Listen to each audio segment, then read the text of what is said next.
Hello students, Lalit sir this side. आज हम लोग करने वाले हैं एक अकाउंट्स का chapter and the name of the chapter is basis of accounting. तो सभी मेरे साथ लिखें।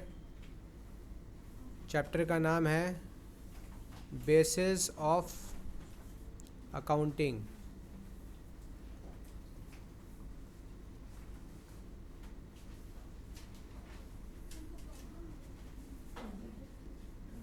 Basis of accounting. हम ट्रांजैक्शंस को जब रिकॉर्ड करते हैं अपने बुक्स में, तो हम कुछ आधार है जिसके बेसिस पर कर सकते हैं। ठीक है,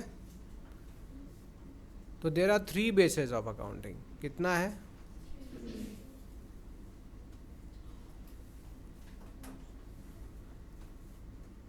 पहला लिखो बेटा, पहला लिखो cash basis. Cash basis.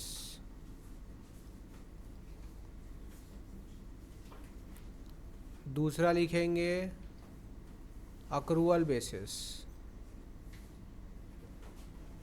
Accrual. और एक होता है बेटा थर्ड, जिसको हम कहते हैं हाइब्रिड बेसिस।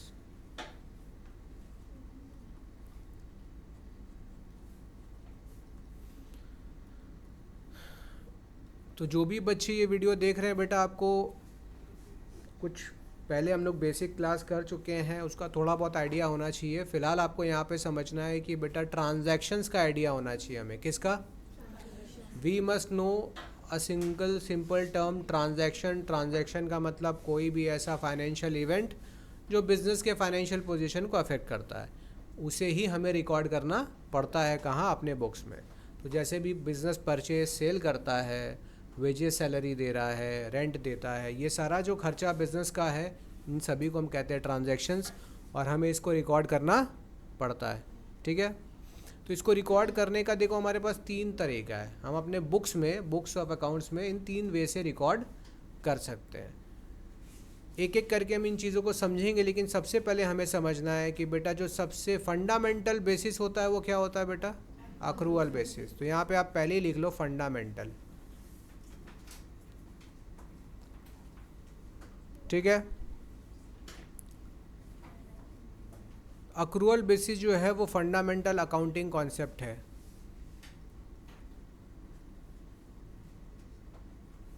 और जनरली हम अक्रूअल बेसिस को ही फॉलो करते हैं, लेकिन किसी किसी जगह पर हम लोग कैश बेसिस यूज़ करते हैं।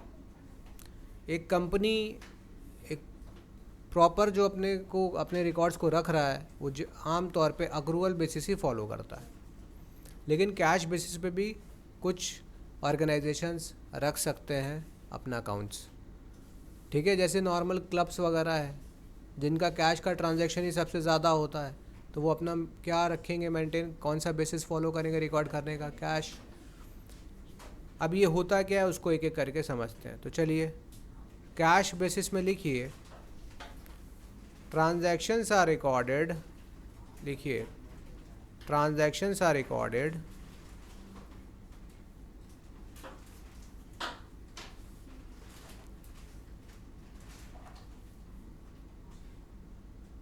in the books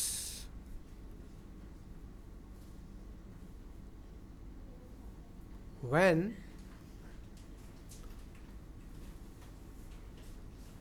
amount is received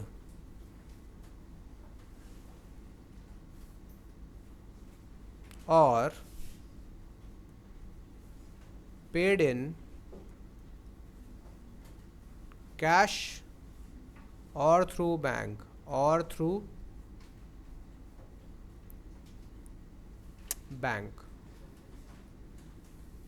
यही इसका इंफॉर्मेशन है, यही नोट है।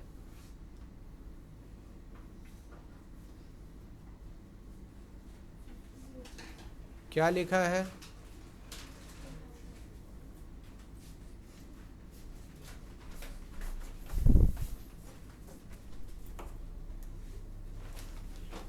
Transactions are recorded in the books when amount is received और पेड, दिस इज और पेड इन कैश और थ्रू बैंक। मतलब हम अपने बुक्स में ट्रांजैक्शन को बेटा तभी रिकॉर्ड करेंगे जब या तो कैश हमें मिला है, या हमने कैश पे किया है, या चेक से पे किया है। मतलब पैसा इन्वॉल्व होगा तो ही रिकॉर्ड करना पड़ेगा। ठीक है, inflow and outflow of cash must take place, then we will record this transaction. If there is no inflow and outflow of cash, if you are not receiving or paying cash, then you don't have to record that transaction in the books. In the books मतलब books of accounts। अपने journal में कोई recording नहीं करेंगे, अपने journal ledger कुछ नहीं, इसमें आएगा नहीं। अब क्वेश्चन उठ रहा है ऐसा कौन करेगा और ये कहाँ यूज़ होता है, ये भी तो एक क्वेश्चन आएगा।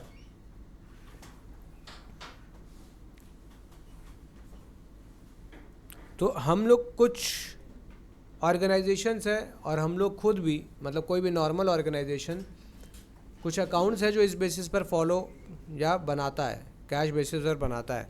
तो एक नॉर्मल बिजनेस कौन सा अकाउंट बनाएगा, लिखो तो कैश बुक बनाएगा। फिर जो क्लब्स वगैरह होता है जिसको कहते हैं नॉन ट्रेडिंग कंसर्न या not for profit organisation, hospitals, वो भी एक अकाउंट बनाता है जिसको कहते हैं receipts and payment account, receipts and. तो ये जो अकाउंट है वो क्या होता है, किस बेसिस पर बनता है, कैश बेसिस पर बनता है, क्योंकि यहाँ पे जब कैश आएगा तो ही लिखेंगे और पे करेंगे तो ही रिकॉर्ड होगा इन दोनों अकाउंट में। तो एग्जाम्पल्स क्या कर सकते हैं, कौन कौन ये रिसिप्ट पेमेंट बनाता है, स्कूल्स, क्लब्स, चैरिटेबल इंस्टीट्यूशंस,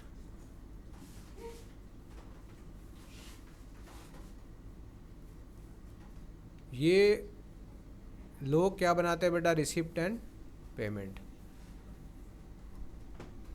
ठीक है, तो यहाँ पे कर क्या रहे हैं, अभी मैंने यहाँ पे समझाया कि आप लोग यहाँ पे क्या करते हैं। यहाँ पे हम लोग ट्रांजैक्शन तभी रिकॉर्ड करते हैं जब कैश का लेन देन हो रहा है। इसका मतलब अगर बेटा एक्सपेंसेस है तो एक्सपेंसेस क्या होना चाहिए, यहाँ पर पे होना चाहिए। Expenses must be paid, record कर लेंगे। रेवेन्यू, रेवेन्यू क्या होना चाहिए बेटा, रिसीव्ड होना चाहिए, तो ही अपन इसको रिकॉर्ड करेंगे। तो क्या रिकॉर्ड नहीं करेंगे, सोचने वाली बात है बेटा। हमें पता है ना कभी कभी खर्चा देना बाकी हो सकता है। मैंने इस साल का खर्चा नहीं दिया, 12 महीने का मुझे सैलरी देना था से 1000 रुपया करके, तो कितना देना था 12,000, लेकिन मैंने 11,000 ही दिया। अभी भी 1 महीने का सैलरी देना बाकी है इस साल का। तो उसको हम यहाँ पे टर्म यूज़ करते हैं बेटा क्या, आउटस्टैंडिंग या सैलरी। मैंने क्या कहा, सैलरी। तो हमारे हिसाब से आउटस्टैंडिंग सैलरी कितने का है, और हमने सैलरी पे कितना करके रखा है, तो हमारे बुक्स में 11 दिखाएंगे कि 12। कैश बेसिस में हमेशा क्या दिखाना है, ये जो देना बाकी है वो रिकॉर्ड। तो outstanding means due but not paid. Outstanding word का मतलब क्या होता है, it's meaning is due but not expense. अगर ड्यू है और पे नहीं किए तो हम उसको कहते हैं आउटस्टैंडिंग एक्सपेंस। सिंपल भाषा में देना बाकी है। ओके, अब कई जगह पर इसका यूज़ मिलना भी हो सकता है, मिलना बाकी है। बस आउटस्टैंडिंग का मतलब बाकी है। ठीक है, ज़्यादातर देना और कभी कभी लेना। तो फोकस करेंगे बाकी है, आउटस्टैंडिंग मतलब बाकी है। ड्यू, क्या ये चीज़ क्लियर हो गया, ये एकदम पर्पस सेट है कि एक्सपेंस और रेवेन्यू तभी रिकॉर्ड होता है सर कैश बेसिस में जब पैसा दिया। या कोई ऐसा बच्चे जिसको यहाँ पे प्रॉब्लम समझने में, इसको कोई प्रॉब्लम नहीं है। तो कोई भी खर्चा, अब एग्जांपल देखना है,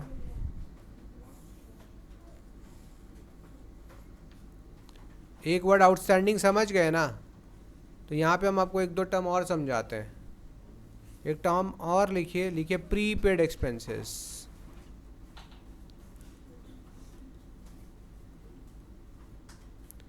प्रीपेड एक्सपेंस का मतलब क्या होता है? पेड इन एडवांस, प्री पे पहले ही दे दिए। अब मान लो कि हमको 12 महीना का सैलरी देना था, मैंने 2 महीना का एडवांस में दे दिया, क्या हो गया? वो प्रीपे हो गया। प्रीपे किए तो आना चाहिए कि नहीं आना चाहिए भाई? भले ही वो 1-2 महीना का जो सैलरी हमने एडवांस में दिया है वो इस साल का तो नहीं है, लेकिन पैसा तो दिया है। और कैश बेसिस बोलता है कि सर पैसा दिया है तो लिखो, चाहे कभी का क्यों ना हो। ठीक, फिर लिखिए एक term accrued income. Income accrued होने का, अक्रूड वर्ड का मतलब होता है, लिखो earned but not received. Earned but not, कमा लिए हैं लेकिन मिला नहीं है। इसको हम एग्जांपल से भी समझाएंगे आप लोगों को। और फिर एक लिख लीजिए advance income. Obviously advance income मतलब है रिसीव्ड इन एडवांस। काम अभी अपने किए नहीं है, अपने को पहले ही मिल गया। ये 4 टर्म याद रहेगा। कौन कौन सा 4 टर्म? पहला टर्म था आउटस्टैंडिंग, दूसरा टर्म था prepaid expense, third one is accrued income, fourth one is, इसका यूज़ हमें लगता रहेगा आने वाले टाइम में। क्या क्लियर है यहाँ तक? आगे बढ़े।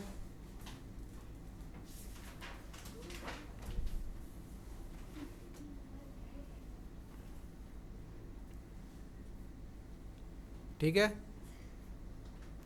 अब आते हैं अक्रूवल बेसिस में।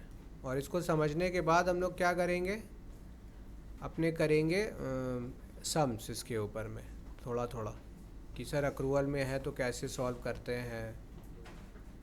ठीक है ना? अक्रूवल बेसिस क्या कहता है? वेरी इंपॉर्टेंट कॉन्सेप्ट बेटा, फंडामेंटल कॉन्सेप्ट है तो इम्पॉर्टेंट तो होगा ही, इसीलिए इसको बहुत अच्छे से समझना है सबको। ये सब लोग, ये सब बेस रेडी हो रहा है आपका अभी।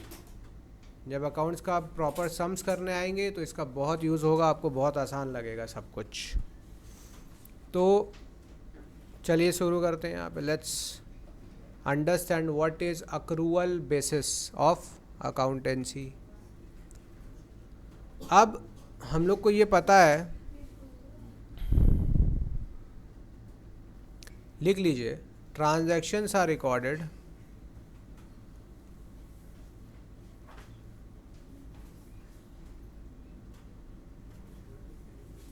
transactions are recorded in the books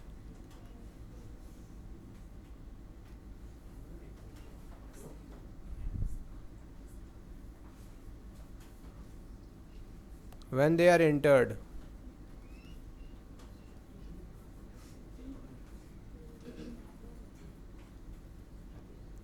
whether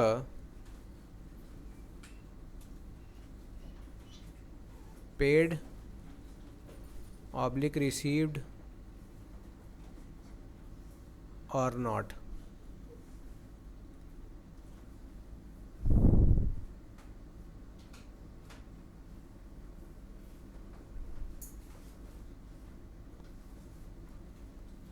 ठीक है, अब इसको समझने के लिए थोड़ा सा एक्सप्लेनेशन और अपने देंगे। क्या अकाउंटिंग पीरियड कॉन्सेप्ट याद है क्या सबको? अकाउंटिंग पीरियड कॉन्सेप्ट क्या बोलता है कि life of the business is divided into small units, जिसको 1 साल का पकड़ते हैं हम लोग, 12 महीने का। एक लाइफ, बिजनेस का लाइफ बहुत लंबा होता है ऐसा मानकर चलते हैं। कौन सा कॉन्सेप्ट होता है जिसमें ये मानते हैं कि बहुत लंबा होता है लाइफ? कौन सा कॉन्सेप्ट होता है जिसमें हम ये मानते हैं कि बिजनेस का लाइफ बहुत लंबा होता है? पढ़ नहीं रहे हो घर पे? गोइंग कंसर्न कॉन्सेप्ट, कौन सा कॉन्सेप्ट? जाके आपको सबको वीडियो वापस देखना है, ठीक। गोइंग कंसर्न कॉन्सेप्ट बोलता है कि बिजनेस का लाइफ बहुत लंबा होगा, लेकिन मुझे लेना देना सिर्फ किससे है? हम हर साल का हिसाब किताब रखेंगे। तो एक साल मतलब 12 महीना हुआ कि नहीं हुआ? 12 मंथ्स हुआ। तो अगर मैं इस साल में इंटर करना चाहता हूँ अपना खर्चा, when they are entered, whether received और not, when they are entered मतलब हम इस साल का लेके चल रहे हैं। मान लीजिए ये हमारा साल है 2024, इसके बाद वाला साल क्या आएगा? 2025, इसके पहले का क्या साल रहा होगा? 2023। तो ये मेरा करंट ईयर है, ये मेरा नेक्स्ट ईयर है, और ये मेरा प्रीवियस ईयर है। क्या यहाँ तक क्लियर है चीज़? हम कौन से साल का अकाउंट बना रहे हैं? 2024 का। सपोज़ कीजिए 2024 का बना रहे हैं। तो 2024 का जितना भी खर्चा और इनकम है, रेवेन्यू है, वो इस साल रिकॉर्ड करना होगा, वेदर पेड रिसीव्ड और नॉट। नहीं मिला तो भी रिकॉर्ड, नहीं पे किए तो भी रिकॉर्ड। तो इसको बहुत अच्छे से समझने के लिए हम लोग फिर इसको एक एग्जांपल से समझते हैं, ठीक है? चलें करें एग्जांपल। चलिए देखिए, तो सपोज़ कीजिए कि मुझे सैलरी पे करना है। सैलरी जो एक आदमी का है बेटा, सैलरी दिया है तुमको सम में कि सैलरी एक आदमी का है 1000 पर मंथ। इजी बनाने के लिए हमने ऐसा किया, ठीक है। और सम में लिखा है बेटा सैलरी पेड ₹10,000 ही लिखा हुआ है। ये क्वेश्चन है। अब क्वेश्चन उठ रहा है कि बुक्स में दिखाएंगे कितना, अक्रूवल बेसिस में। हमने पे कितना किया? हमने पे 10,000 किया है, लेकिन इस साल पे करना कितना चाहिए था? 12,000। मैंने पे किया है 10,000, हमें पे करना चाहिए था कितना? साल का 12, महीना का 1,000, तो साल का 12,000। तो आउटस्टैंडिंग कितना है? तो इसका मतलब आपको ये 2,000 भी शो करना। और ये तो देखिए क्या करना होगा इसमें। तो आपको पहले यहाँ पे लिखना है, लिखेंगे आप सैलरी पेड 10,000, और बेटा इसमें अपने को जो देना बाकी है उसको अपने क्या कहते हैं? आउटस्टैंडिंग सैलरी ना। तो इसमें अपने को आउटस्टैंडिंग सैलरी क्या करना है?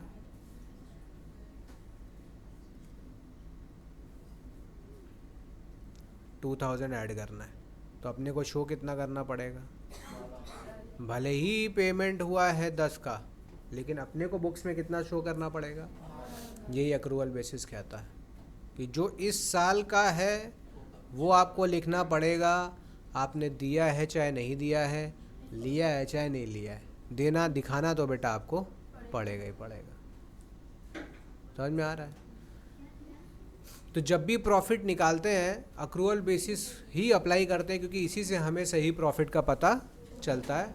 आई विल शो यू कि अगर हम ऐसा ना करें तो क्या प्रॉब्लम हो सकती है, ठीक है। सपोज़ कीजिए इसी में मैं एडिशन कर देता हूँ। अब क्या हुआ कि आउटस्टैंडिंग देना बाकी तो 2 था, अब सब में ना अपने क्या करते हैं, थोड़ा एडिशन कर लेते हैं। इसी सब में लिखा है प्रीपेड सैलरी, तो यहाँ मेंशन कर लो प्रीपेड सैलरी, लिखो प्रीपेड सैलरी। सब में मान लिया प्रीपेड सैलरी भी है। जिसके पास जगह नहीं है वो नीचे लिख लेना if prepaid salary is there. तो सब में बोला है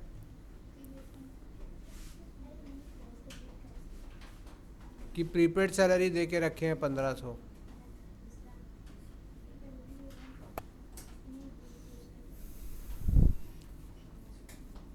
तो मेरे बुक्स में कितना आएगा?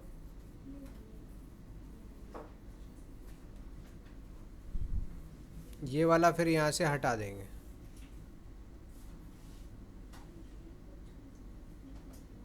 फिर अपन सिंपल दिखाएंगे क्या, आउटस्टैंडिंग सैलरी। सम्स बदल देते हैं। फ्रेश ही लिख लो, दिक्कत नहीं है, हटाओ, फ्रेश लिख लो तुम लोग। ये वाला हटा देता हूँ मैं, ये नया सम्स की तरह ही ले लो आप, कि ऐसा दिया है तो क्या करेंगे। सैलरी 1000 पर मंथ ही दिया हुआ है, आउटस्टैंडिंग सैलरी 3000 दिया है, प्रीपेड सैलरी 1500 दिया है। अब बताइए कि what amount should be shown in the books under accrual basis।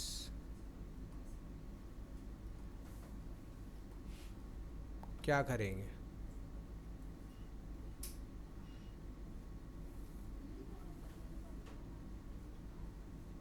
चलिए ये रहा हमारा क्वेश्चन, कर लेंगे आप लोग। ऐसे स्मार्ट बच्चा तो देख के बता देगा आंसर क्या होगा, मतलब उसको करना भी नहीं है, एमसीक्यू है तो वो देख के बता देगा क्या आना चाहिए। बताओ। 5500 आना चाहिए। कैसे भाई? सैलरी पर मंथ कितना देना है हमको? इस साल कितना देना चाहिए? ख़त्म कहानी। आंसर घूम फिर के 12 ही आना है, यही चीज़ तुमको समझना है। ठीक, तुमको इतना सॉल्व भी करने का ज़रूरत नहीं। अगर सैलरी में दे दिया है कि भाई कितना है, जब तुमको 1000 पर मंथ दे दिया है तो कहानी ख़त्म, इंटू 12, 12000 आंसर। तो बोलेंगे सर ये सब का क्या करें? कुछ मत करो। मैंने क्या सिखाया?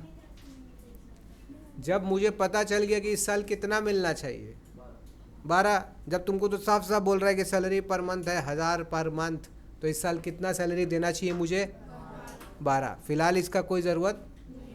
अब तुम बोलेगा सर फिर ये लिखा है, ऐसा कुछ हो सकता है क्या जो इसमें ज़रूरत पड़ जाए ये? हाँ, जब मुझे पर मंथ का कुछ नहीं पता है, कब यूज़ होगा? जब आपको यहाँ पर लिखा रहेगा से, यहाँ पे मेंशन किया गया है सैलरी पेड। अब यहाँ पर मंथ का कुछ नहीं पता है आपको, बस सैलरी पेड लिख दिया है 50,000। कितना लिख दिया बेटा? 50,000 अपन सैलरी पे किए हैं। अब मेरे को बोल रहा है बताओ कितना अमाउंट दिखाएंगे। अब आपको तो पर मंथ का कुछ पता है, यहाँ पे कुछ नहीं पता है, तो अब आपको क्या करना होगा? सैलरी पेड कितना है? 50। इस साल का देना कितना बाकी है? तो 50 में इसको क्या करना चाहिए? ऐड। आउटस्टैंडिंग है तो बेटा क्या करेंगे? बस जिसका ये चीज़ क्लियर हो गया उसके लिए उसका कॉन्सेप्ट क्लियर हो गया। देना बाकी है ना, 50 दिए हैं, इस साल का देना कितना बाकी है? जोड़ देंगे। और एडवांस में कितना दिए हुए हैं? तो ये 1500 क्या इस साल का है? एडवांस में दिए मतलब आने वाला साल का है ना। तो हमने जो एग्ज़ाम्पल पकड़ा था उसमें ध्यान से यहाँ समझिए कि 2024 का देना कितना बाकी है और इसका एडवांस कितना मिला हुआ हमें, मतलब 25 का पैसा यहीं मिल गया है। तो ये जो 50,000 मुझे मिला है इसमें ये 1500 इंक्लूड होगा कि नहीं होगा? होना चाहिए क्या? अक्रूवल बेसिस में होना चाहिए इंक्लूड, नहीं ना? तो क्या करना चाहिए? हटा देंगे।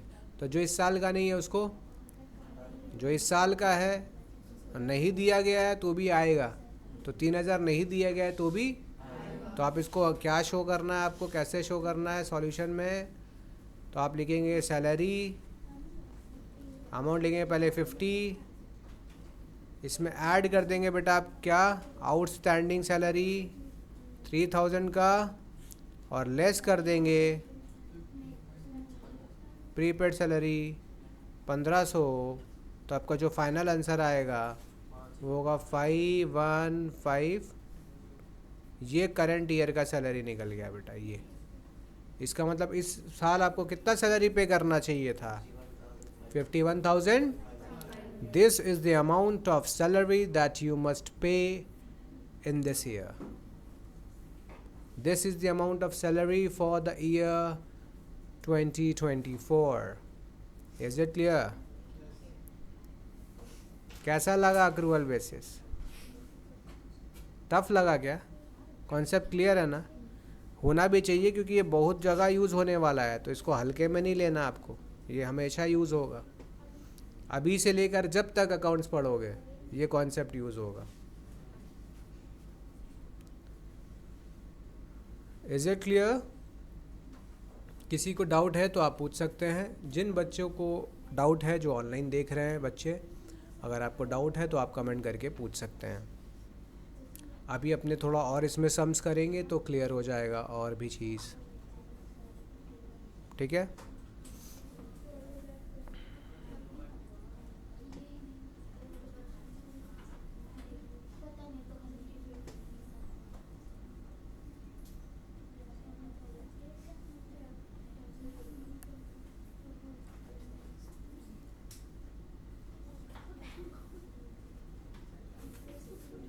चले क्या? करें आगे? अच्छा, फिर पूछ सकते हो सर हाइब्रिड बेसिस क्या होता है? हाइब्रिड बेसिस सिलेबस में ऐसे है नहीं, लेकिन आपको पता होना चाहिए. एमसीक्यूज में पूछ ले तो जब पढ़ रहे हैं तो थोड़ा पढ़ ही लेते हैं. तो हाइब्रिड में क्या है? हाइब्रिड बेसिस में क्या है, ध्यान से देखिए. रेवेन्यू को रिकॉर्ड करेंगे किस बेसिस पर? और एक्सपेंसेस को रिकॉर्ड करेंगे अक्रूवल बेसिस पर. मतलब बेटा हाइब्रिड का मतलब ही तो मिक्सचर है ना, तो इसमें कैश और अक्रूवल का दोनों का मिक्सचर है. रेवेन्यू रिकॉर्ड होगा किस बेसिस पर? एक्सपेंसेस किस बेसिस पर? समझ गए क्या? कोई डाउट?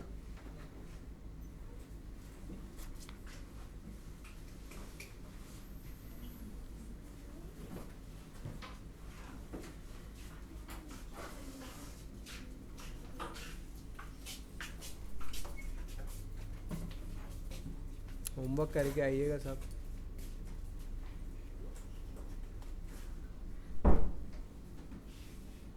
हाइब्रिड बेसिस क्लियर है? तो इसमें रेवेन्यू जाएगा किस बेसिस पर रिकॉर्ड होगा? कैश. एक्सपेंसेस किस पे होगा? तो एक बार क्विकली रिकैप करें. कैश बेसिस क्या होता है और अक्रूवल बेसिस क्या होता है, कैसे समझेंगे, कैसे एक्सप्लेन करेंगे आप? जल्दी जल्दी, अब देखने नहीं मिलेगा. अब बताइए कैश बेसिस क्या? जो जब ट्रांजैक्शन तभी रिकॉर्ड होगा बुक्स में जब कैश या तो हम रिसीव कर रहे हैं या अगर लेना देना बाकी है तो वो हमारे बुक्स में नहीं आएगा. ठीक है? जब मिलेगा तब रिकॉर्ड करेंगे. अक्रूवल बेसिस क्या बोलता है? जिस साल का है उसी साल आपको रिकॉर्ड करना पड़ेगा. अगर नहीं मिला है तो भी रिकॉर्ड करना पड़ेगा. Is it clear? और अगर एडवांस में दे दिए हैं या एडवांस में मिल गया है तो नहीं आएगा. तो बस इसी चीज़ को आपको समझना है. इसको हम आपको सिंपल एग्जांपल से समझाते हैं, आपको और अच्छे से समझ में आएगा. बेटा अभी देखो, ऐसे तो साल का कॉन्सेप्ट होता है, हम आपको बताते हैं मंथ के कॉन्सेप्ट से. मान लो एक मंथ है, यही चीज़ साल में कन्वर्ट कर लेंगे, चीज़ ईजी हो जाएगा. इस मंथ में बेटा देखो सबको फीस देना है ना, लेकिन होता क्या है कि मान लो यहाँ पे मुझे फ़ीस नहीं मिला. ठीक है? अब 30 स्टूडेंट्स है जिसको फ़ीस पेमेंट करना चाहिए 2000 रुपीज़ करके. तो कितना आना चाहिए बेटा? 60,000 फ़ीस आना चाहिए. ये 60,000 फ़ीस मुझे यहाँ नहीं मिला, कहाँ मिल रहा है? तो बेटा ये मंथ हमारा चल रहा है क्या? मई. मान लीजिए इसको हम मुझे मिलता है जून में, और यहाँ क्या है? अप्रैल. तो मुझे मिलना 60 चाहिए. अब हुआ क्या कि मई में मुझे कुछ भी नहीं मिला, कुछ नहीं मिला. तो दो बेसिस है बेटा, एक कैश और एक अक्रूवल। आप मुझे बताइए कि अगर मैं कैश बेसिस मेंशन करता हूँ तो इस मंथ में मैं फ़ीस कितना दिखाऊंगा? किस मंथ का कर रहे हैं भाई? मई का। तो मई मंथ में मेरा फ़ीस कितना दिखाएंगे हम? कैश बेसिस पे चल रहे तो 60 मिला है मेरे को। 60 नील, कुछ नहीं मिला मेरा। रेवेन्यू यहाँ पे ज़ीरो है। मई मंथ में रेवेन्यू क्या है? लेकिन अगर मैं अक्रूवल बेसिस फॉलो कर रहा हूँ तो आप बता सकते हैं कि मई मंथ में मेरे को कितना दिखाएंगे हम? 60 मिला है क्या मेरे को? 60 मई में 60 नहीं मिला है, फिर भी अक्रूवल में दिखाना, क्योंकि ये फ़ीस किस मंथ का है? तो मई में रिकॉर्ड कर रहे हैं। मई मंथ का फ़ीस भले ही नहीं मिला है तो भी दिखाना पड़ेगा। यही खेल है। अब इसमें थोड़ा सा ट्रिक और लगाते हैं, मज़ा आएगा बेटा। कुछ बच्चे लोग अच्छा भी होता है, वो लोग बोला सर हम लोग तो गांव जा रहे हैं, तो वो मेरे को क्या किया कि वो एक दो स्टूडेंट है जो मुझे 2,000 रुपये करके जून का पैसा भी कहाँ पे कर दिया है, मई में पे कर दिया है। ठीक है, बाय बाय। कहाँ पे किया है? मई में पे किया है। तो मेरे को बताओ कि अगर ऐसा सिचुएशन है बेटा, तो अब इस केस में मेरे पास कैश बेसिस में कितना दिखाना चाहिए? मुझे दिखाना चाहिए कि नहीं दिखाना चाहिए? कितना दिखाना चाहिए? कितना आना चाहिए? बी कॉन्फिडेंट बेटा, 4,000 ही आना चाहिए। 2 इंटू 2,000, इतना ही ना एडवांस में मिला है, पैसा मिला है। लेकिन इस मंथ में जो मिलना चाहिए था 60, वो अभी तक, तो जो मिल गया है कैश बेसिस में वो लिख देंगे। कितना मिल गया? 4 मिल गया, आ गया। लेकिन अगर अक्रूवल बेसिस पे चले तो क्यों ऐड होगा? इस मंथ का कितना होना चाहिए? मई, हम सिर्फ मई का बात कर रहे हैं। मई का मंथ में कितना दिखाना चाहिए? 60 दिखाना चाहिए कि 64? 60, क्योंकि मई मंथ का कितना फीस होता है, तो जो होता है वही दिखाना पड़ेगा भाई। तुमको एक्स्ट्रा मिला चाहे नहीं मिला उससे क्या फ़र्क पड़ रहा है? जब मैंने ये साफ साफ मेंशन कर दिया कि मई मंथ में 60 मिलना चाहिए, फिर तो क्या एडवांस मिला, क्या प्रीपेड है, क्या नहीं मिला, इससे तो कोई मतलब ही नहीं है। आउटस्टैंडिंग और इससे तो कोई मतलब ही नहीं है। प्री रिसिप्ट से अक्रूड, प्री रिसिप्ट से कोई मतलब नहीं है। किधर? अक्रूवल बेसिस में जब आपको ये पता चल गया कि मई महीना का फ़ीस कितना है, जब ये पता चल गया तो फिर कोई ट्रीटमेंट का ज़रूरत।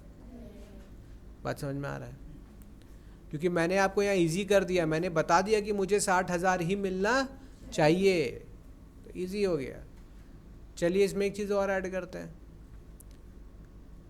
कुछ बच्चे थे, 5 बच्चे थे जिन्होंने अप्रैल का फ़ीस नहीं दिया था, लेकिन उन्होंने अप्रैल का फ़ीस मुझे कहाँ दे दिया? मई में दे दिया। तो बताइए कैश बेसिस में इसका तो 4 मिला ही था। अब बताइए तो कैश बेसिस में यहाँ पे कितना लिखना चाहिए?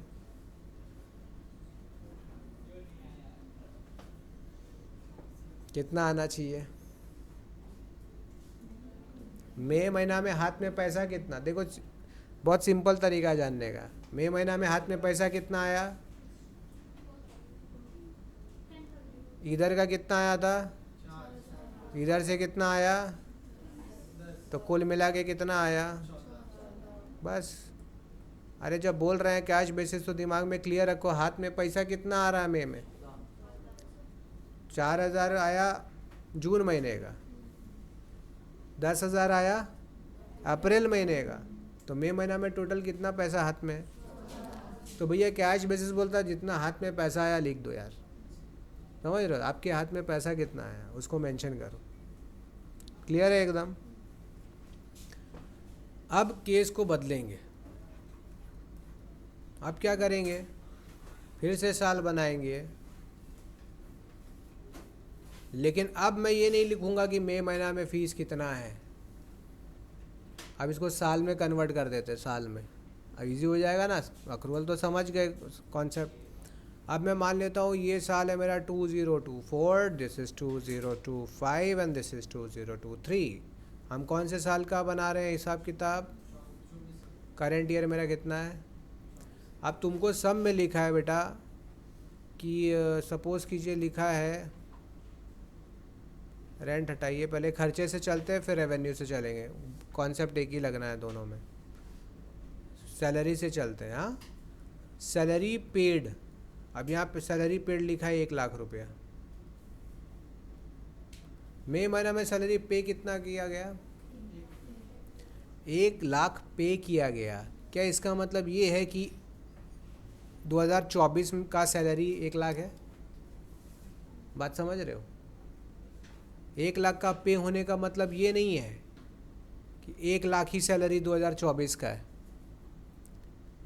पे होना और इस साल का होना डिफरेंस है, नहीं है?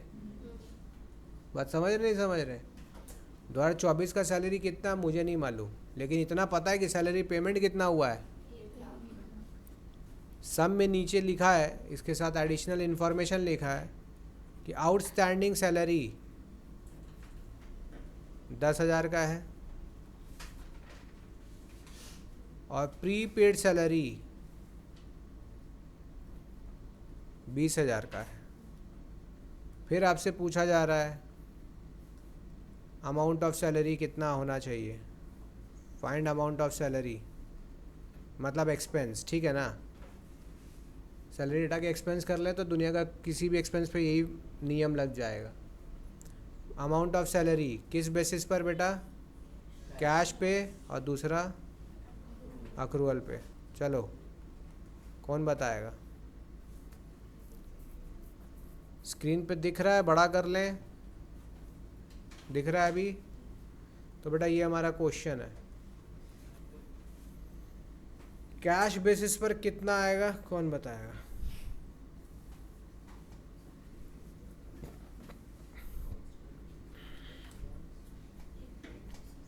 कितना आएगा? श्योर शॉर्ट हो गया, आंसर दो। बच्चे जो ऑनलाइन देख रहे हैं कमेंट करिए। 1,20,000 आएगा कैश में। आप यहाँ पर टर्म देखिए क्या लिखा है, सैलरी। तो बेटा इस पेड के अंदर ना ये प्रीपेड भी है। जब लिखा है मैंने पे इतना किया तो उसमें इस साल का भी है और भी कोई पेमेंट किया वो भी है। सैलरी पेड लिखा है, यहाँ तो नहीं लिखा कि इसी साल का। ऐसा तो नहीं लिख रहा है कि 24 का सैलरी पेड इतना, ऐसा नहीं ना लिखा है। सिर्फ लिखा है सैलरी पेड। तो इस साल जितना भी सैलरी पेमेंट हुआ है, चाहे वो इस साल का हो, चाहे वो आने वाले साल का हो, चाहे वो पिछले साल का हो, सब यहाँ पे इसके अंदर इंक्लूड है। तो बेटा यहाँ कितना आना चाहिए? Very good, correct. This answer is 100% correct, क्योंकि एक्चुअल में पे कितना हुआ है, कहानी ख़त्म। कैश बोलता है पे कितना हुआ है, आया कितना है, बस इतना बताओ। पैसा मेरे पास से कितना गया? 1,00,000, 1,00,000 आ गया, ख़त्म कहानी। कैश बेसिस में कोई प्रॉब्लम? खाली देख पैसा कितना आ रहा है। आपको अपना बत्ती कब जलाना है? अक्रूवल में। अब बता क्या करेंगे? पेमेंट हुआ 1,00,000 का, तो आउटस्टैंडिंग सैलरी इस साल का कुछ नहीं बोला तो किस साल का है? इसी साल का मानेंगे भाई। तो इस साल का क्या करें? 1,00,000 था, पे किए। इस साल का कितना है? पे कर दिए। और जो प्रीपे करके बैठे हैं आने वाले साल का होगा, क्या वो यहाँ आना चाहिए? क्या कर देना चाहिए? तो सॉल्व करके कितना आना चाहिए? 90,000 आंसर आएगा।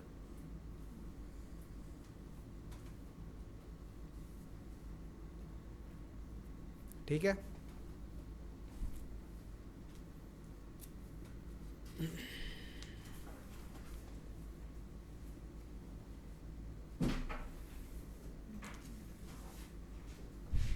मज़ा आया? बस ऐसे ही है, इसके अंदर यही है।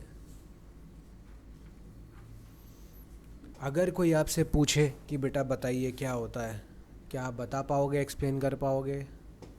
देखो, मेरा पढ़ाना तभी सफल है जब आप सीख जाओ और दूसरे को सिखा पाओ। अलॉन्ग विद दैट, अगर आप इतना चीज़ सीख गए बेटा तो मार्क्स अपने आप ही आ जाएगा। तो मार्क्स के लिए आपको ये नहीं पागल जैसे बैठ के आदमी किए जा रहा है, सम्स करेंगे, आता कुछ नहीं है, कर करके मार्क्स ला रहा है। आम तौर पे बच्चे ऐसे ही करते हैं। स्कूल्स में they will give you holiday homework, 20 sums journal का करके लाओ, लेजर बना के लाओ, 20 सम्स का लेजर बना के लाओ। बच्चा क्या होता है, वो कर करके उसका क्लियर दिमाग में सेट हो गया कि ऐसे ही होता है। रीजंस पता नहीं। If I will tell you to explain, most of the students fail explain करते time. When I ask them the concept that why are you doing, what are you doing, why are you doing that, ऐसा क्यों कर रहे हो, धंधे से ऐसे ही होता है सर, ऐसे ही सिखाया गया है, ऐसे ही होता है। आंसर आ रहा है ना, आई एम हैप्पी। नहीं, थोड़ा सा इस चीज़ को बदले बेटा, समझ रहे हो। समझना थोड़ा सा बता ना, इजी टास्क थोड़ी है समझना, और समझ के समझाना इजी टास्क नहीं है। लेकिन आप एक्सेल तभी होंगे जब आप इस चीज़ पे फोकस करेंगे। If you want to have command on a subject, then you will have to understand it. ठीक है, सब भीड़ चल रहा है आंसर्स निकालने में। अभी यही हुआ था, आईएससी का पेपर ख़राब हो गया, 6 मार्क्स 10 मार्क्स का कुछ इश्यूज़ हुआ है, अब लेके सभी रोना चालू कर दिया, पेपर ख़राब, मार्क्स नहीं आ रहा है। गलती कॉन्सेप्ट पे भी था, थोड़ा सा कॉन्सेप्चुअल पूछेगा तो प्रॉब्लम आ जाता है। तो ऐसा आपके साथ ना हो, इसीलिए बच्चों हम लोग थोड़ा सा कर रहे हैं in depth study, conceptual study. ठीक है, इस तरीके से समझ लो ना बेटा कि 5 सम्स मुझे कराना हो, 50 आप खुद कर लो। होता क्या है, 50 सम्स करवा रहा है स्कूल में, ट्यूशन्स में, 5 सम आप खुद कर पाते हैं। उससे रिलेटेड आ गया तो ठीक, थोड़ा सा चेंज हो गया तो नहीं सर फिर इसमें बताइए, इसमें बताइए, इसमें कुछ नया। तो स्टूडेंट क्या कर रहा है, हर सम के हिसाब से चीज़ों को रट रहा है।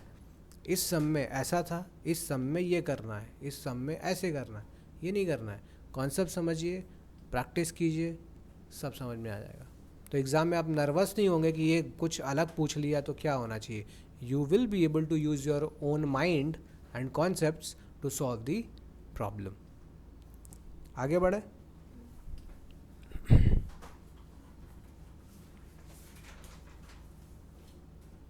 चलिए नेक्स्ट एग्जांपल करते हैं।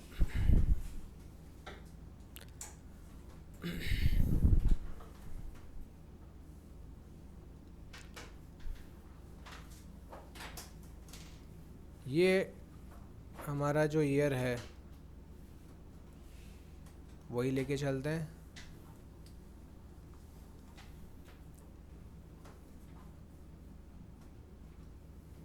अब इसमें एक लिखते हैं कॉन्सेप्ट, लिखिए। ठीक है, सब्सक्रिप्शन रिसीव्ड। सब्सक्रिप्शन वर्ड का मतलब होता है चंदा। 50,000 रुपीज़ हमें इस साल चंदा मिला है। अब यहाँ लिखे आउटस्टैंडिंग 2024 5,000, आउटस्टैंडिंग 2023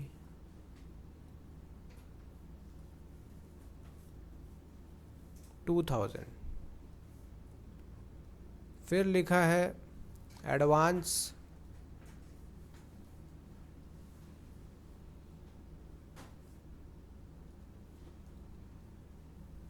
3,000, एडवांस्ड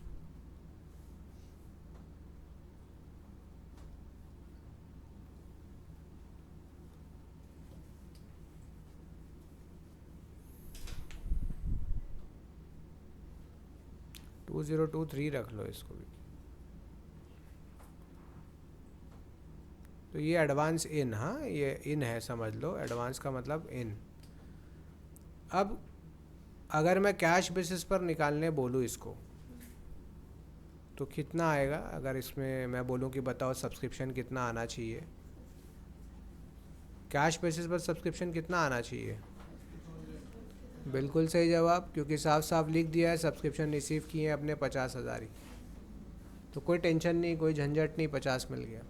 लेकिन इसमें अगर मैं बोलूँ कि बताओ अगर अंडर अक्रूवल बेसिस निकालना है तो कितना होगा। कितना होगा? तो सबसे पहले लिख लेना होगा सब्सक्रिप्शन रिसीव्ड 50 लिख लोगे। अब मुझे पता है इसमें कुछ प्लस माइनस करना पड़ेगा। तो पहले बताइए कौन से साल का बना रहे हैं? 24 का। तो यहाँ लिखा है 24 का आउटस्टैंडिंग। यहाँ आउटस्टैंडिंग का मतलब होगा मिलना बाकी है, क्योंकि इनकम है तो मिलना बाकी है। तो इस साल का मिलना बाकी है, आना चाहिए नहीं आना चाहिए? इस साल का है ना, तो लिख लेंगे current year outstanding. Current year का कितना आउटस्टैंडिंग है, ये ऐड होना चाहिए। अच्छा, 2023 का आउटस्टैंडिंग था, 23 में 2000 सब्सक्रिप्शन मिलना बाकी था। तो क्या अज्यूम करना बेटर होगा कि इस साल मिल गया होगा, 2024 में मिल गया होगा? तो इस 50,000 के अंदर 2000 का सब्सक्रिप्शन कौन से साल का है? क्या वो आना चाहिए? अक्रूवल बेसिस में तो इसी साल का आना चाहिए। तो इसमें 2000 पिछले साल का है, तो उसको क्या करना चाहिए?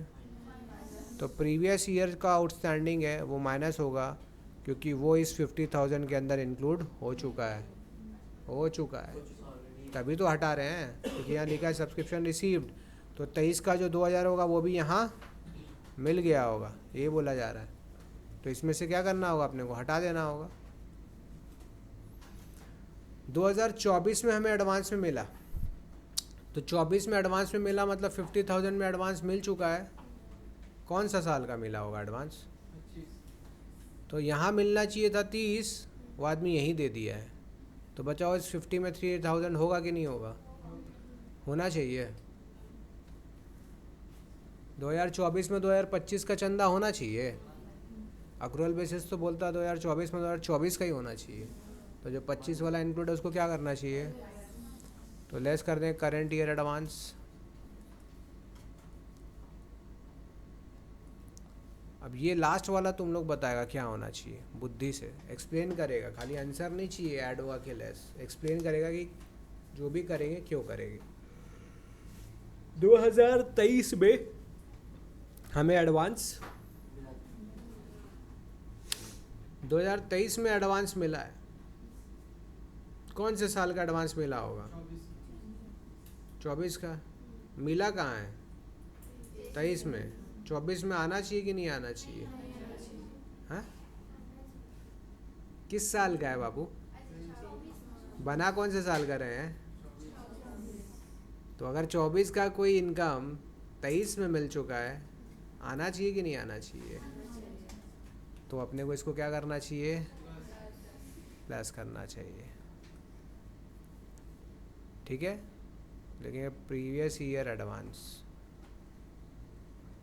1000 रुपीज़ क्या करना है? प्लस करना है। तो फाइनली बेटा हमारा यहाँ आंसर क्या आ रहा है?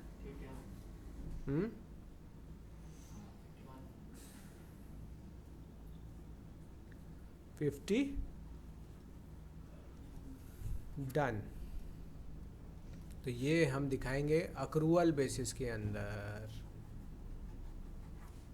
है ना मज़ेदार चीज़? क्या टफ लग रहा है क्या किसी को अभी? नहीं ना? तो हम लोग सम्स करेंगे। अब हम इसमें खर्चे को भी लेंगे और इनकम को, दोनों को लेंगे। अभी तो अलग अलग सीखे, अब अपने एक्सपेंस भी लेंगे और इनकम भी लेंगे, और हम आपको बताएंगे कि आप प्रॉफिट ढूंढ के बताइए दोनों मेथड के अंदर। ठीक है, क्या यहाँ तक समझ गए? किसी को अगर डाउट है तो आप पूछिए, कोई प्रॉब्लम नहीं है। यू कैन आस्क मी। पूछो बेटा, अगर यहाँ पे कोई अभी तक प्रॉब्लम आया है तो you can ask me, no worries.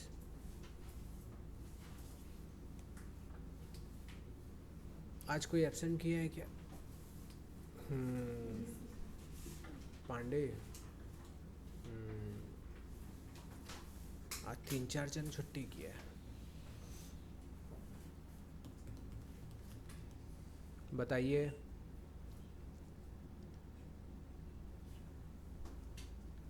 कोई डाउट नहीं? बढ़े आगे। चलिए लिखिए question. Mister x gives following information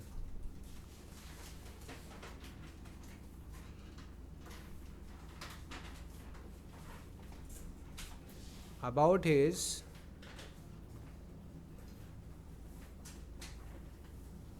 income and expense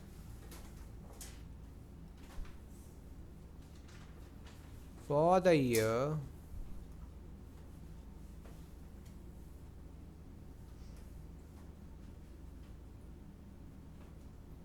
during year ended 31st March 2025। बेटा ईयर एंडिंग अगर 31 मार्च 25 है तो बता सकते हो इसका फाइनेंशियल ईयर क्या रहा होगा। ये कौन सा ईयर फॉलो कर रहा फाइनेंशियल ईयर, इसका शुरुआती डेट कहाँ रहा, क्या रहा होगा।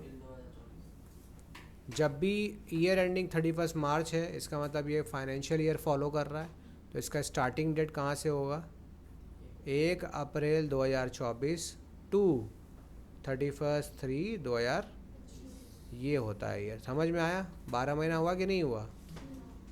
इस ईयर को क्या कहते हैं, फाइनेंशियल ईयर। अप्रैल से मार्च जो साल चले उसे हम क्या कहते हैं, इसके ऊपर हम लोग डिस्कस कर चुके हैं ना। तो ये अपना फाइनेंशियल ईयर है। क्या इंफॉर्मेशन दिया, लिखिए। लिख रहा है एक्सपेंसेस पेड,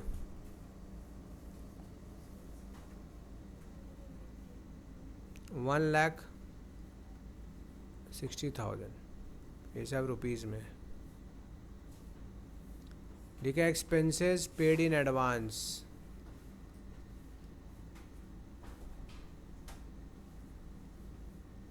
$40,000।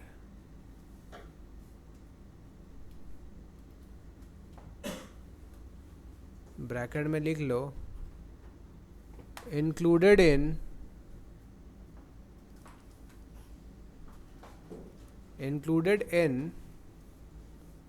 रुपीज़ 1,60,000।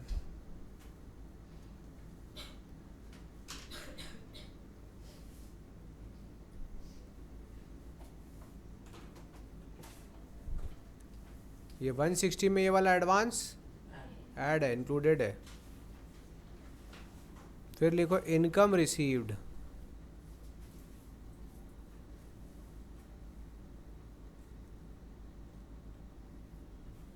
$2,40,000।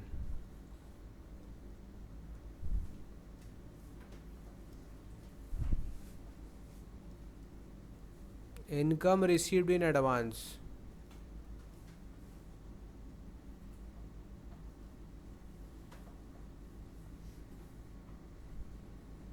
इसको भी लिख लेना इंक्लूडेड इन 240, इंक्लूडेड इन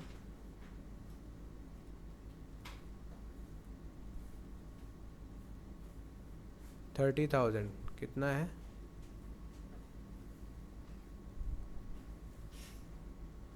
फिर लिखिए income not yet received,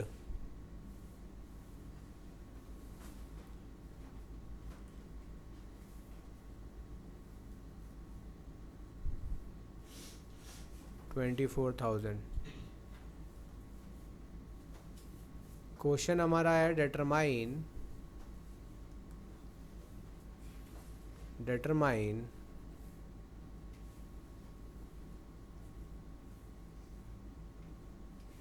his income under number 1 cash basis, number 2 accrual basis।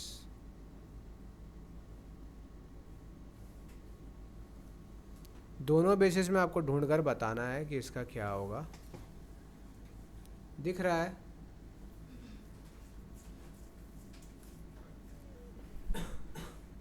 लिख लिए।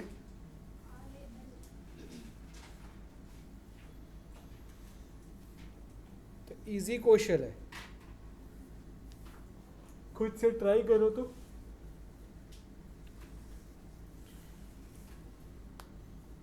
कैश बेसिस का तो देखो इजी दिख रहा है, खुद ही बता दोगे कितना होना चाहिए आंसर, देख के ही आंसर का पता चल जाएगा। क्या इनकम पूछ रहे हैं? इनकम का मतलब क्या होता है? इनकम का मतलब होगा रिसीव किए जो इनकम माइनस एक्सपेंस। अरे इनकम का मतलब होता है पैसा मिला माइनस खर्चा, income received, revenue minus expense. Last में जो इनकम नॉट येट वो भी ऊपर 2 लाख में ऐड है। अरे ऐस कैसे ऐड होगा जब मिला ही नहीं है तो? समझ रहे हो ना? ऐड वही चीज़ होता है जो एडवांस में मिलता है या हम दे देते हैं। जब पैसा दिया ही नहीं है, लिया ही नहीं है, तो ऐड कैसे होगा?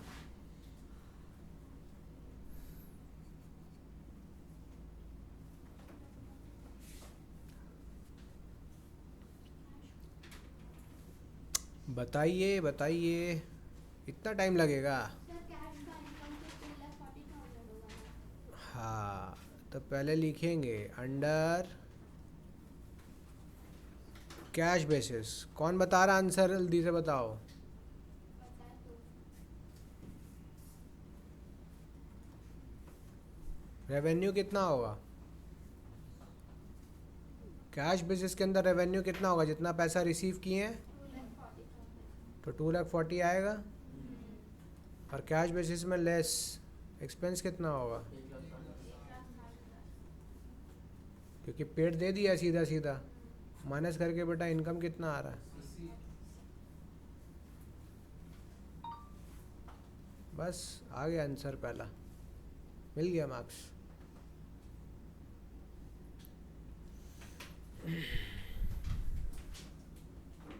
वेस्ट बंगाल के लिए तो टेंशन ही नहीं है, यहाँ के स्टूडेंट लोग का तो ऑब्जेक्टिव MCQs आ रहे हैं, आप तो देख के आंसर बता देंगे।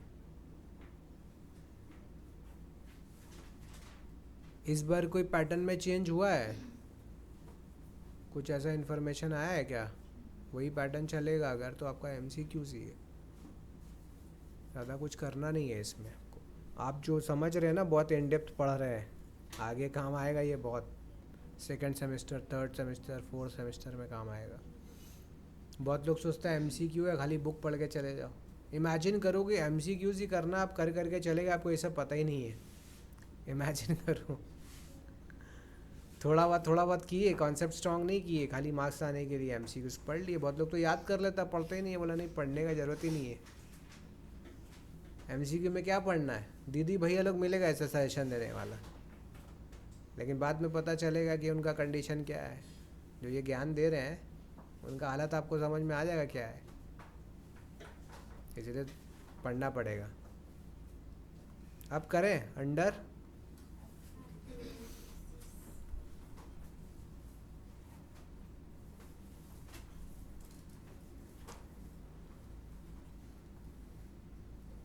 अक्रूवल बेसिस में क्या करोगे?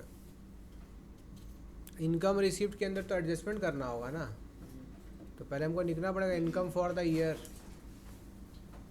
तो लिखेंगे सबसे पहले रेवेन्यू फॉर द ईयर 2024, नहीं 2425, क्या लिखना पड़ता है? 2024 फाइनेंशियल ईयर है ना, तो 24-25 दोनों लेके चलना पड़ेगा। 12 महीना, अप्रैल से मार्च होता तो ईयर ऐसे दिखाएंगे, 24-25 में ये हुआ। तो रेवेन्यू के बारे में क्या बोला? इनकम यहाँ पे क्या बोला है बेटा? देखो तो इनकम को पहले लिख लेते हैं, रेवेन्यू ढूंढ रहे हैं तो पहले इनकम कर लेते हैं। इनकम रिसीव्ड कितना है? तो यहाँ लिखेंगे हेडिंग, इसके अंदर लिखेंगे इनकम रिसीव्ड 2 लाख। इसके बाद इनकम रिसीव्ड इन एडवांस भी है 30,000, बोला इसके अंदर इंक्लूड है, आना चाहिए कि नहीं आना चाहिए? तो लिखें less advance income,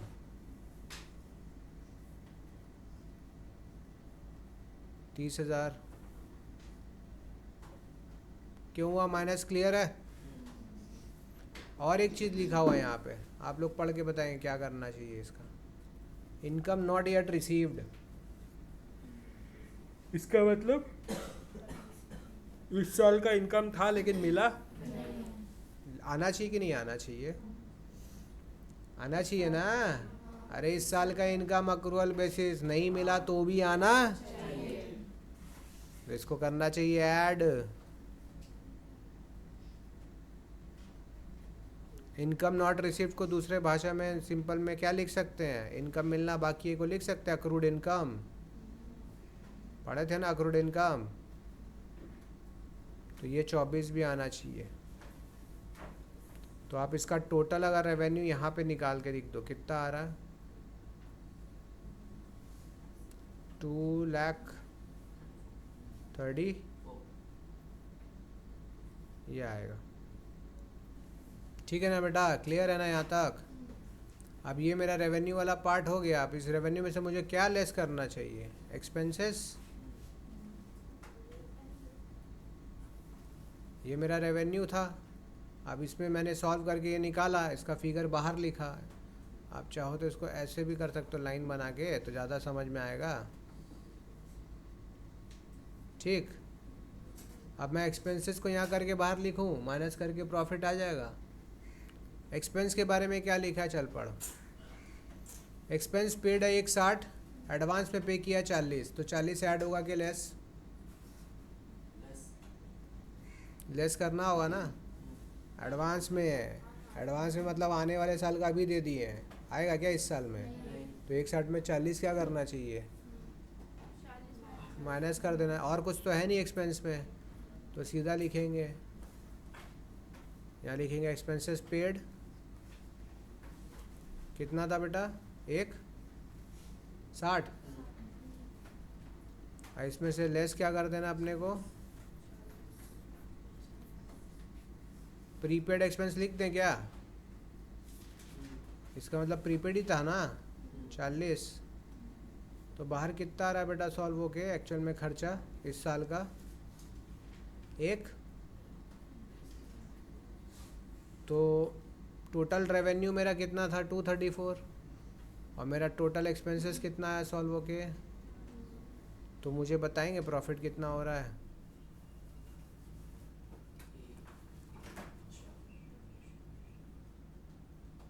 one lakh 14,000।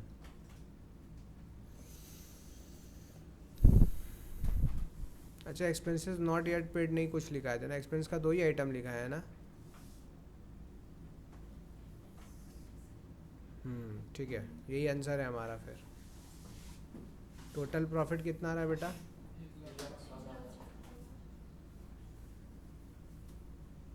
ठीक है।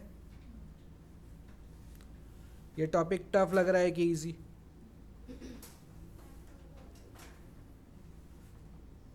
जिसको अब तक इजी लगा वो इजी है, क्योंकि अब ख़त्म ये टॉपिक, और कुछ है नहीं इसमें, इतना ही था। हाँ, हमारे मन में सवाल हो सकता है, कुछ डाउट्स आ सकता है। क्या डाउट आ सकता है, अक्रूवल को ही फंडामेंटल क्यों बोल रहे हैं बेसिस, फंडामेंटल क्यों है, बोलो क्या हो गया, नहीं आ रहा, नहीं देखना है तो बोलोगी ना, लिखो लिखो, दिख रहा है क्या इतना कि बड़ा करें और,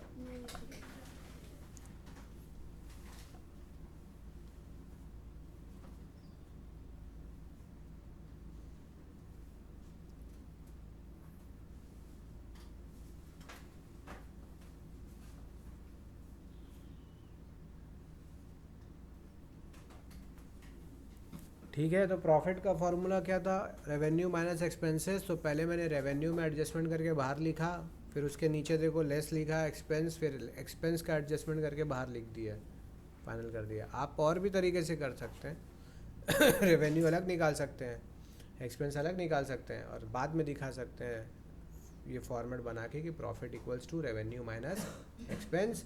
रेवेन्यू का फिगर 234, एक्सपेंस का फिगर 120 माइनस करके आ गया, वैसे भी कर सकते हैं। ठीक है। Now the question arises, why accrual basis is fundamental, क्यों अक्रूवल बेसिस ही लेना चाहिए, यही होना क्यों चाहिए, तो इसके बारे में भी चर्चा करेंगे और फिर अपने होमवर्क देके छुट्टी करेंगे। अब चलिए, बाय अक्रूवल बेसिस, ये हमारा एक साल है।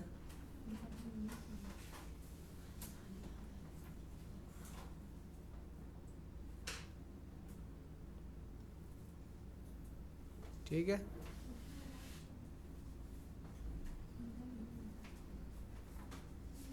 देखिए यहाँ पे आ जाएगा तो वो हो गया प्रीवियस ईयर,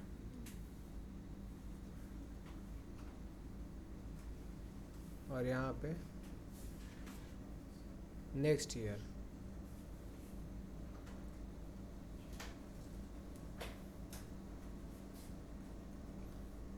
मैं जानना चाहता हूँ कि 2024 में मेरा प्रॉफिट कितना हुआ।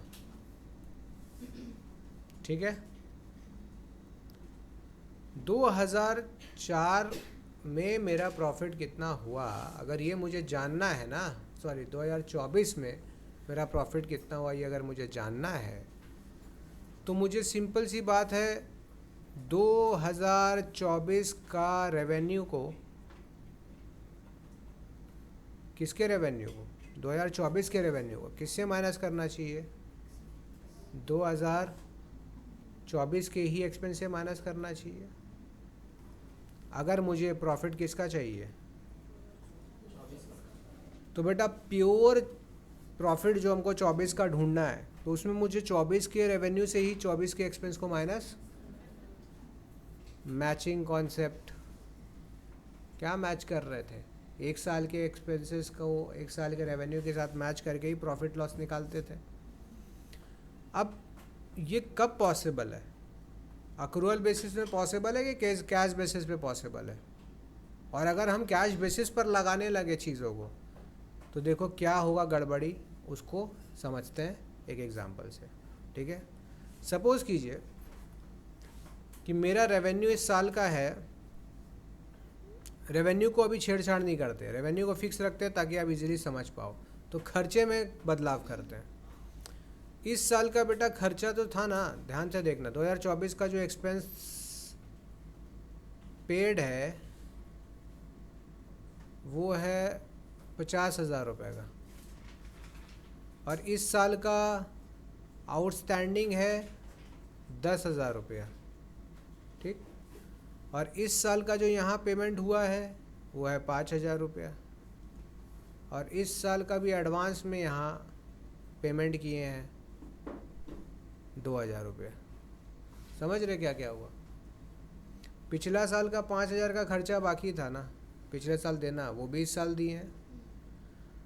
25 का एडवांस में दिए हैं, और करंट ईयर का अभी भी देना बाकी कितना है, 10,000। समझ रहे हो नहीं समझ रहे हो ये चीज़, समझ रहे हो कि नहीं क्वेश्चन। करंट ईयर का खर्चा देना बाकी है 10, पिछला का 50 यहाँ दिए हैं, इसका 20 यहाँ दिए हैं, तो दिक्कत कोई बात नहीं है। एक्सपेंसेस पेड 50,000 में ये भी इंक्लूड है और ये भी इंक्लूड है, क्योंकि पेड लिखा हुआ है। अगर मैं कैश बेसिस पर चलूँ तो चलिए, हाथ में पैसा मान लीजिए 1 लाख रिसीव किए हैं, एक्सपेंस से क्या माइनस करना चाहिए अगर हम कैश बेसिस पर चले, तो एक्सपेंस कितना पे किए हैं, तो मेरे को प्रॉफिट कितना नज़र आएगा। क्या ये 50,000 इस साल का प्रॉफिट है, सही। क्या ये 2,000 का प्रॉफिट है, 2024 का प्रॉफिट है, सही सही, बिल्कुल नहीं है। क्यों नहीं है, क्योंकि इस 50,000 में 2023 का भी खर्चा इंक्लूड है, 2025 का भी इंक्लूड है। तो भाई 23 और 25 जब 50 में इंक्लूड है, तो वो 24 का सही आंसर कैसे निकालेगा, वो तो 24 का निकला नहीं सही फिगर, कि एक्चुअल में 24 का खर्चा क्या था उससे माइनस करते रेवेन्यू, तब ना 24 का प्रॉफिट सही निकलता। तो यहाँ हमने सिर्फ प्रॉफिट निकाल दिया है, लेकिन वो 24 का ही एग्जैक्ट प्रॉफिट।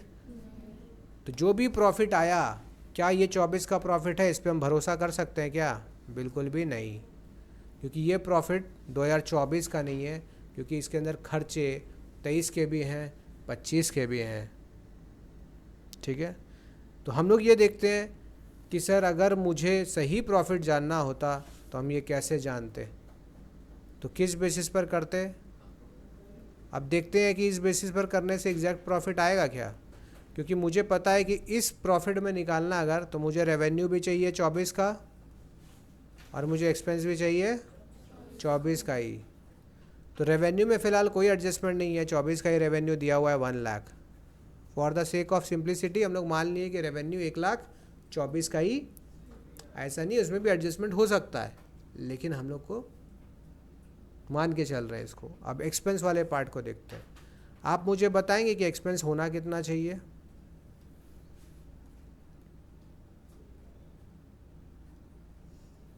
$2024 का एक्सपेंस कितना होना चाहिए, तो सबसे पहले तो लिख देना होगा एक्सपेंसेस पेड कितने का,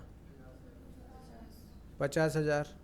इसमें करंट ईयर का जो मिल देना बाकी है देखो 10,000। इस केस में तो 10,000 का कुछ हुआ ही नहीं, कहाँ गया 10,000। तो 10,000 इस साल का देना बाकी था, खर्चा तो था ना इस साल का, लिखा तो है ही नहीं। तो कैश बेसिस में तो इस साल का 10,000 खर्चा आया ही नहीं है। अब बाकी दोनों का खर्चा जो पिछला बार का और आने वाले साल का है वो डाला हुआ है, तो गड़बड़ हो गया। तो पहले बताइए करंट ईयर का खर्चा आना चाहिए कि नहीं आना चाहिए, कितना 10,000 आ गया। अब इस 50,000 में 2023 का 5,000 खर्चा इंक्लूड है कि नहीं है, तो इसको क्या करना चाहिए, प्रीवियस ईयर का एक्सपेंस कितना 5,000। अगेन इधर का भी खर्चा हमने इधर ही पे कर दिया था, तो इसको भी क्या करना चाहिए, नेक्स्ट ईयर का एक्सपेंस। सॉल्व करके क्या आएगा,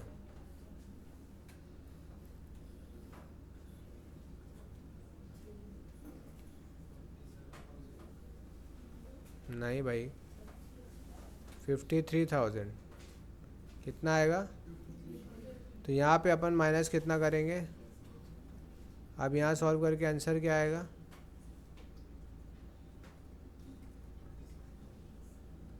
क्या ये मेरा 2024 का प्रॉफिट है, ये सही आंसर है देखा जाए तो। ये आंसर आया तो था, लेकिन ये आंसर कैश बेसिस पर था, रॉन्ग था।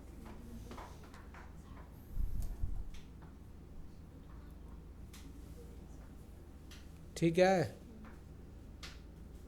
तो हम ये सीखे कि अगर कैश बेसिस पर चल रहे हैं तो मेरा प्रॉफिट बढ़ के आया है 24 का, लेकिन एक्चुअल में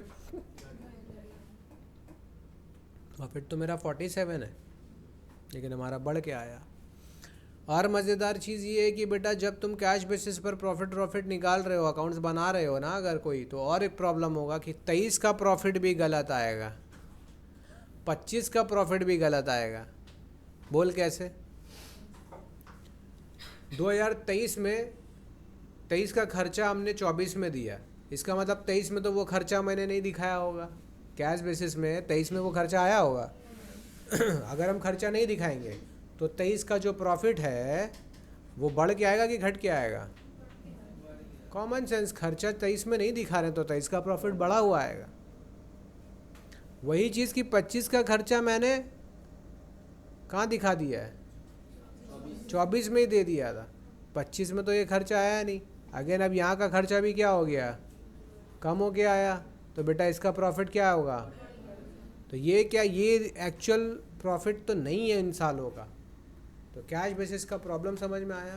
we won't be able to get exact profit, correct profit of that particular year, that's why we follow accrual basis of accountancy, in which we show all the expenses and revenue relating to that year, whether it is received, paid or not.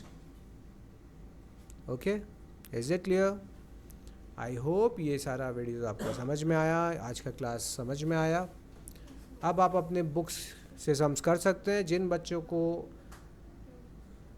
Study material चाहिए, sums वगैरह चाहिए, वो comment करके पूछिए, मेरे WhatsApp group को join कीजिए, आपको सारा डिटेल्स क्वेश्चंस और स्टडी मटेरियल प्रोवाइड कर दिया जाएगा। मिलते हैं इसी तरीके से नेक्स्ट वीडियो में। See you soon, bye, thank you.